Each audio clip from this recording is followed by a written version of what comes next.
ആമേൻ ആമേൻ.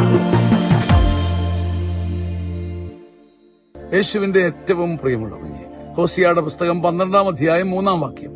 ഉദരത്തിൽ വെച്ച് അവൻ അവന്റെ സഹോദരന്റെ കുതികാൽ പിടിച്ചു, പുരുഷപ്രായമായപ്പോൾ അവൻ ദൈവത്തോട് പൊരുതി. യാക്കോബിനെ കുറിച്ചാണ്. ഉദരത്തിൽ വെച്ച് ചെറുപ്രായത്തിലെ കുഞ്ഞായിരിക്കുമ്പോഴേ ചൊട്ടയിൽ തന്നെ അവൻ സഹോദരനോട് മല്ലടിച്ചു. കലഹവും ഛിദ്രവാസനയും അവന്റെ ചങ്കിലുണ്ടായിരുന്നു. തക്ക സമയമായപ്പോൾ അത് ദൈവത്തോടായി.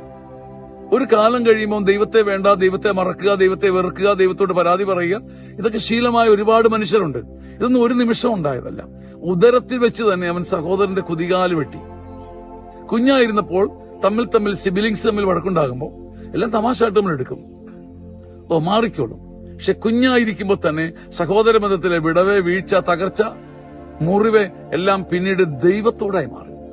ദൈവത്തോടുള്ള അകൽച്ചയും അനുഭവമില്ലായ്മയുമായി മാറുന്നത് ഉദരത്തിൽ വെച്ച് തന്നെ, കുഞ്ഞായിരിക്കുമ്പോൾ തന്നെയുള്ള നെഗറ്റീവ് അനുഭവങ്ങളാണ്.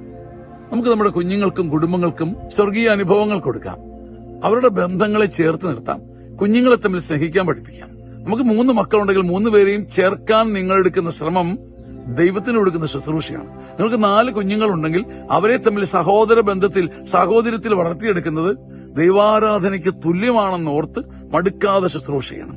ഉദരത്തിൽ വെച്ച് തന്നെ കുതികാല് വെട്ടിയ യാക്കോബിനെ പോലെ ആകാതിരിക്കാൻ, ദൈവമഹത്വത്തിന്റെ മുമ്പിൽ നമ്മുടെ കുഞ്ഞുങ്ങളെയും കുടുംബങ്ങളെയും ചേർത്ത് നിർത്താൻ ഈ വചനം നിങ്ങളെ സഹായിക്കട്ടെ. ആമേൻ ആമേൻ ആമേൻ.